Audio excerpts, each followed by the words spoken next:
Dan sekarang ni yang saya lihat banyak pihak sibuk saudara, mengatakan supaya Presiden UMNO berundur bagi pada orang lain. Sebenarnya seandainya Presiden UMNO berundur, maka kartel-kartel politik inilah yang akan menjual UMNO ini kepada mana-mana pihak. Sekarang ni ada dua parti, dua gabungan, sama ada Pakatan Harapan ataupun Perikatan Nasional. UMNO pernah bergabung dengan Perikatan Nasional. Sebab itu saya hairan bila kalangan mereka yang pernah jadi menteri, mungkin sekarang ni dah tak ada jawatan dah, mereka pun tengah terkekial untuk menggapai kuasa. Dan mereka menuduh kalaunya Presiden menyantuni Pakatan Harapan, maka Presiden sudah membelakangkan keputusan PAU. Ini cerita mereka. Tadi pun saya tengok ada satu press conference atau sidang media, bagai nak agak balunnya Presiden.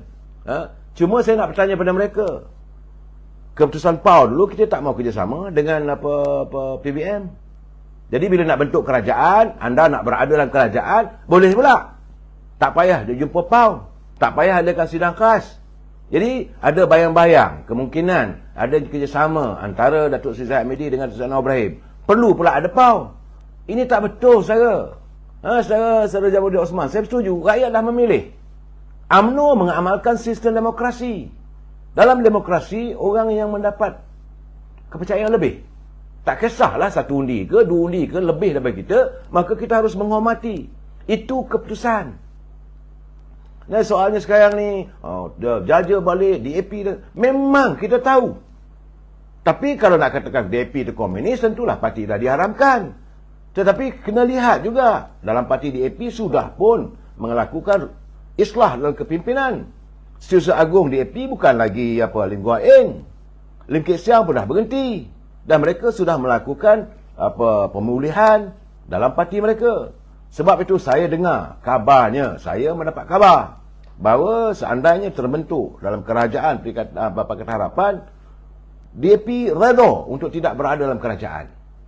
Saya melihat benda begini, kalau gini baguslah. Ini keadaan saudara, tapi mereka yang hilang jawatan. Kerana kalau mereka bersama dengan Perikatan Nasional, bernyawalah balik. Nak jadi menteri, nak jadi pengurusi JLC. Tapi kalau dengan Pakatan Harapan dengan Datuk Seri Anwar Ibrahim, gelaplah masa depan mereka. Sebab itu saya katakan tak sudah-sudah lagi. Sampai bila mau dikeruhkan suasana? Pilihan raya dah selesai. Dah 3 hari, 4 hari dah selesai dah. Dah tutup buku dah.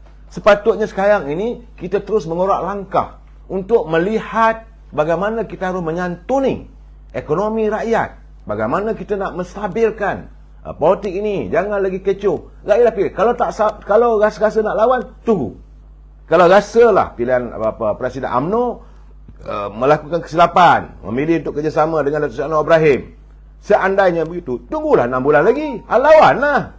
Apa ada masalah? Tapi kenapa perlu dicerca? Saya tengok tadi ada sidang media.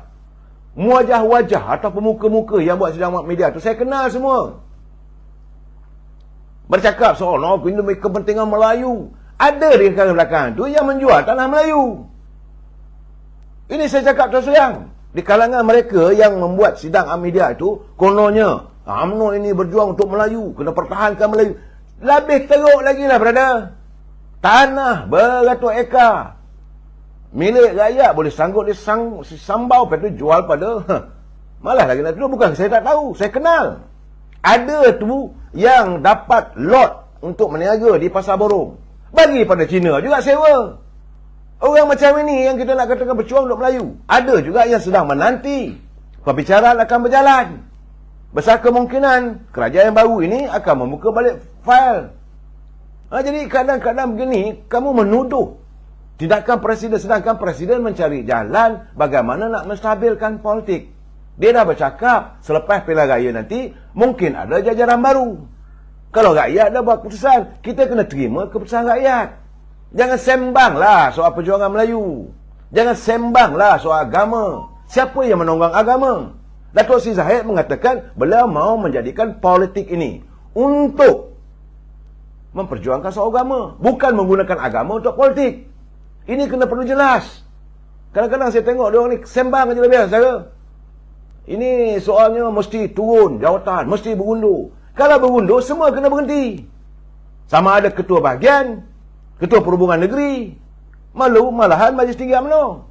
Saya dengarlah Wan Hafiz yang baru dilantik sebagai Menteri Besar Pak Johor. Saya ingatkan dia belajarlah untuk bertomah dinah. Belajar menghormati. Jangan meluahkan kenyataan bukan-bukan. Anda Menteri Besar Johor.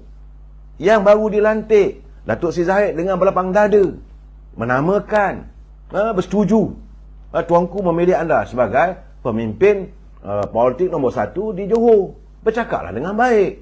Ini tidak bahawa Presiden mesti berhenti, mesti bertanggungjawab. Kalau nak tanggungjawab, dulu kata dapat 20 kursi. Johor boleh menang 20 kursi parlimen. Tiba-tiba kalah. Kamu juga kena berundur. Jangan sebang pasal orang. Untuk orang ada tonjing jari. Untuk diri sendiri, sunyi-sunyi. Mana boleh begitu? Kita sekarang ni musim berlapang dada. Azwan, kenapa orang tua ni? Saya marah. Sebab saya tengok ada media lah apa semua. Inilah saya. Mak Ilah nampaknya saya ada gerakan. Saya merasakan mereka nak bergerak-bergerak lah. Tak ada masalah. Presiden pun dah kata, kalau rasa nak lawan beliau, sila bertanding. Lepas saja. Dalam tempoh 6 bulan ni, saya boleh adakan pemilihan parti. Kita usaikan dulu pilihan raya negeri. Ada 3 negeri lagi yang belum mengadakan pilihan rayanya. Kelantan, Terengganu. 4 saudara. 5. Kelantan, Terengganu, Kedah 3, kemudian Pulau Pinang, Selangor dan Negeri Sembilan. Buat pilihan raya negeri. Habis itu kita minta diadakan pemilihan dalam parti. Lawanlah. Apa ada masalah? Kenapa nak didedahkan keburukan? Jadi ini orang kata gajah depan mata tak nampak. Kuman seberang laut nampak. Tuduh orang tu, tuduh orang ni. Buat apa? Apakah mereka tidak ada penyakit? Saya kenal saudara satu-satu. Saya dah 40 tahun dalam UMNO. Kenal. Dulu, mak cakap lah. Hidup nak kata merempat pun tidaklah. Bila diberi kepercayaan jadi pemimpin, siapa yang kaya raya? Kita macam ni juga saudara. Memang orang kata kita ni macam orang bodoh lah. Berjuang demi rakyat, berjuang demi parti. Tapi janganlah terus diperbodohkan kita. Saya kadang-kadang geram saya. Sebab saya dah bagi tahu, saya ingat 3-4 bulan dulu saya katakan. Anda yang menonton bicara saya ini, saya rasa lebih baik dari mereka jika anda dapat peluang untuk jadi pemimpin. Sedang mereka sekarang ni konon-konon pemimpin lah sangat. Tapi bila orang nak masuk dalam cawangan, nak masuk dalam bahagian, dikerat-kerat. Orang ni tak boleh, orang ni tak boleh. Ini orang aku, ini orang. Jadi, bila UMNO nak bersih? Bila UMNO nak mengalami satu perubahan dalam islah kepimpinan? Presiden sedang melakukan pembersihan dalam UMNO. Mereka yang dilihat tak nak mengaibkan. Tapi kalau anda memikat, tunggu. Jangan salahkan pimpinan nanti. Kalau anda diseret ke muka pengadilan. Sebab orang kata ini anda yang memikat. Dapatlah nanti. Jangan marah pula orang. Ini keadaannya saudara. Saya harus buka gelanggang ni geram. Ya saudara, sebab saya melihat bahawa mereka seolah-olah kononnya tak bersetuju. Ada pula mengatakan saya tanpa jawatan pun tak apa asalkan saya bermaruah. Kena sedar diri. UMNO dah kalah. Sama ada anda jadi menteri besar ke, sama ada anda jadi Perdana Menteri ke, anda memimpin kerajaan, anda memimpin parti, telah pun ditolak oleh rakyat. Apa yang sedang dilakukan oleh Presiden adalah untuk menyantuni supaya UMNO ini dapat bangkit semula. Itu pun satu kesalahan. Kalau nak ikut saya hati, semalam saya dah katakan. Memanglah saya geram. Tadi saya pergi tempat pertemuan tadi di Sari Pasifik. Tengok Rafizi tu geram aja. Maklumlah, bagai nak rak dia memakinya orang UMNO ni. Tapi saya memikirkan, cukupkah dengan memuaskan hati kita? Apakah kita lontarkan maki hamun, kemudian bermusuh? Untuk apa? Kita nak menyelesaikan masalah rakyat. Saya jumpa dengan Datuk Salihuddin Ayub tadi. Memanglah belum menyindir saya lah. Dia kata, wah, you balun I teruk semua. Yes, dia kata. Saya cakap terus terang. Bila dia bercakap dengan saya kata, yes, I balun you. Dia kata, kenapa you balun saya? Sebab you kira ikan kembung dalam laut sampai 3 bilion. Diam dia terus. Nah, kita bercakap benar, saudara. Saudara Benjamin, jangan kita kau kurang ajar Melayu tak macam tu, tak ada adab. Sabar saudara, jangan. Kita sebenarnya apa yang dilakukan oleh Presiden, bukan saya nak membodik beliau, tidak. Beliau sedang berusaha untuk menyelamatkan UMNO. UMNO kalau bekerjasama dengan jajaran Perikatan Nasional, memang sah kena telan. Ini ternyata terbukti selepas langkah Sheraton. UMNO bersetujulah. PAS kata kita sokonglah Datuk Seri Muhyiddin. Okey. Ingatkan, ikhlas. Akhirnya apa jadi? Ada usaha untuk mengharamkan UMNO. Ini fakta. Malahan kita melihat rakyat terkurung. Ekonomi semakin merosot. Jadi apa jawatan yang diberi pada UMNO?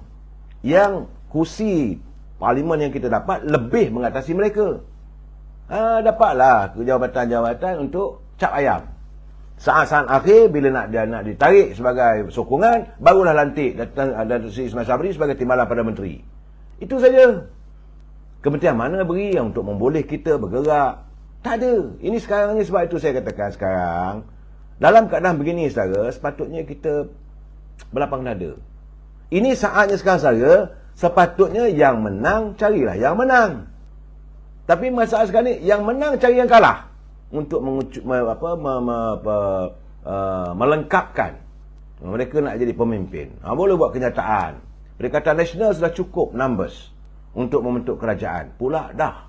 Kononnya 30 ahli parlimen UMNO Barisan Nasional bersetuju. Masa bila? Sebab yang membuat keputusan, saya perlu nyatakan, setiap keputusan apabila tuanku melihat kerajaan tidak boleh dibentuk. Jadi tuanku kata, berbincanglah antara ketua-ketua parti supaya bergabung. Jadi, yang berbincang itu sepatutnya pemimpin parti. Mengikut Kehendak Agung. Tapi, belum apa-apa lagi, Tan Sri Muhyiddin dah buat kenyataan. Kenyataan yang menyinggung kita. Ada pula saya tengok dalam view, dalam Facebook. Tak payahlah UMNO nak sibuk ni. Kita sedar, kita kalah. Kita pun tak nak sibuk. Kalau kamu nak bentuk kerajaan, bentuklah. Tapi, gamit juga UMNO. Kenapa? Kerana adanya beberapa orang pemimpin UMNO ataupun ahli parlimen UMNO yang mau bekerjasama dengan Perikatan Nasional. Kalau mereka nak kerjasama, pergilah. Apa ada masalah? Kalau kamu cukup numbers, menghadap Agung, tunjukkan bukti. Tapi sekarang ni bukan masanya nak tunjuk pada Duli yang mau belum tak Agung, ini numbersnya.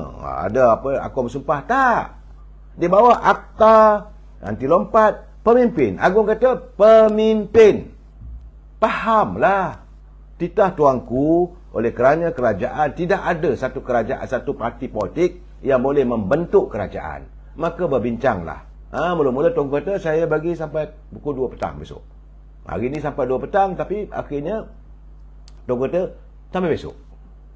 Capailah persetujuan macam mana. So saya melihat bahawa dalam keadaan begini, jajaran baru yang kita lihat, kita UMNO sentiasa menghormati parti yang mendapat sokongan majoriti rakyat. Takkan kita nak nafikan, iaitu Pakatan Harapan. Ini kena terima hakikat lah. Benci macam mana pun, kalau kita bertanding lah dalam satu jawatan, mungkin macam ketua bahagian misalnya, saya sama ada saya menyokong ataupun saya menawarkan diri bertanding.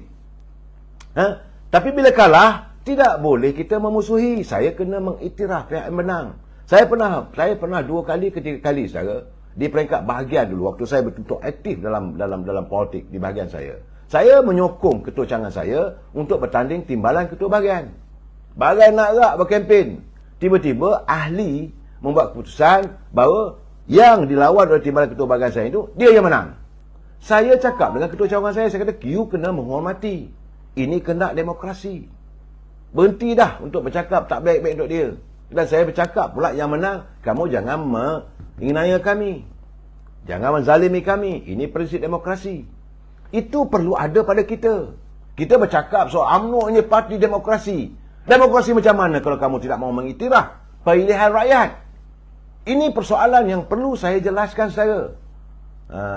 Betul saudara Nafi Isbah. Dulu kata itik tempang lah apa. Tapi sekarang ni kita, bagi saya lupakanlah. Sudah. Cukup dah. Masanya Melayu sama Melayu berbalah. Saya lihat keikhlasan bagaimana baru berunding saja maka kerajaan negeri di Perak dah dapat ditubuhkan. Nah, saudara, hari ini Dewan Undangan Negeri Perak telah pun mendapat Menteri Besar, iaitu Datuk Syarani. Tahniah. Walaupun UMNO Barisan Nasional cuma dapat 9 kursi je, saudara. Majoritinya dapat pada Pakatan Harapan. Jadi mereka berlapang dada. Kita pun berlapang dada. Tidak mahu adanya perbalahan. Dengan tuanku dengan jelas, mudah saja.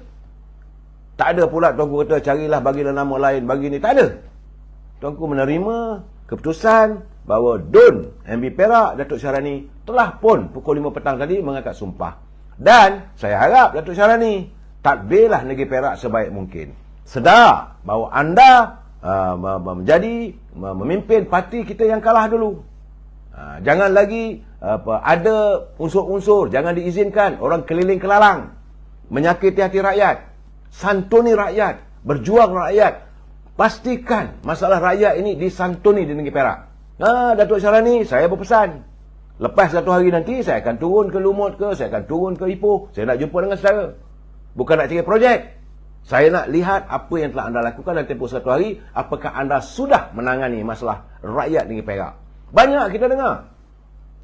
Sama ada rentetan daripada pimpinan terdahulu ke, macam-macam. Isu tanah lah, isu itu, isu ini. Sekarang kita mau dengar, saya harap Yang Amat Berhormat Datuk Syarani telah pun mengangkat sumpah pukul 5 petang tadi. Berjanjilah pada diri anda untuk memimpin negeri Perak itu supaya kembali gemilang. Sedar diri, kita cuma ada 9 kursi saja yang didukung oleh parti-parti daripada DAP, daripada Parti Keadilan, ya, saudara, dan Parti Amanah. Mereka berlapang dada dengan kita. Jadi apa masalahnya? Saya haraplah Perak sesat, begitu juga di Pahang. Walaupun kita tak nak tubuh kerajaan. UMNO Pahang tidak mampu untuk membentuk kerajaan tanpa gabungan. Tiba-tiba Parti Pakatan Harapan bersetuju. Okey, kita bentuk kerajaan. Okey, MB datang daripada UMNO. Mereka berlapang dada. Apa dia masalah? Yang tiba-tiba nak kata orang ni nanti menyelar, menentang Melayu sebagainya. Saya melihat seandainya besok keputusan terjelma jajaran baru, kerjasama antara UMNO dengan Pakatan Harapan, saya rasa UMNO harus berperanan sebagai check and balance. Kerana dalam Parti Pakatan Harapan ada DAP yang dibenci sangat oleh orang Melayu. Sebab kerana dulu masa Pakatan Harapan dulu dipimpin Dr. Mahathir, dia tidak mampu untuk mengawal pimpinan-pimpinan DAP untuk mengeluarkan pelbagai kenyataan. Tapi kali ini saya rasa mungkin berdoalah kita agar Yang Amat Berhormat Datuk Seri Anwar Ibrahim mampu mengawal DAP. Yang sudah tu sudah. Rakyat hari ini mahu melihat apa yang kita sediakan untuk rakyat, tambah-tambah lagi dalam kita menghadapi situasi yang cukup mengancam, iaitu ekonomi dunia semakin merudum. Saya yakin kalau besok kita mampu menjelmakan sebuah kerajaan yang stabil, pasaran saham akan naik, pelabur akan yakin masuk, dan rakyat adalah bahan makanan yang terhidang di atas meja. Kalau kita tidak punya kestabilan, masih lagi berceramuk, masih lagi tuduh-menuduh. Saya tengoklah kenyataan tadi, adalah Datuk Zahid ni apa agendanya. Agenda apa benda? Kita parti kalah, sedar diri. Masalah ni dia orang ni tak sedar diri. Masih merasakan bahawa kita ni parti ni dari kerajaan. Kamu menang berapa kursi? 30 kursi saja. Mestilah kita menjadi, biar kita bermaruah. Iyalah, bermaruah sangatlah. Orang lain yang mimpin. Akhirnya gaya macam mana? Betul saudara Muhammad Razali Syed Mat jadi pembangkang pun sentiasa tidak dapat pembelaan dari Najib. Ini saya kata terang saudara. Siapa yang mewujudkan pelbagai tuduhan terpilih? Sekarang ni kita nak mengembalikan semula sistem kehakiman. Yang salah tetap salah.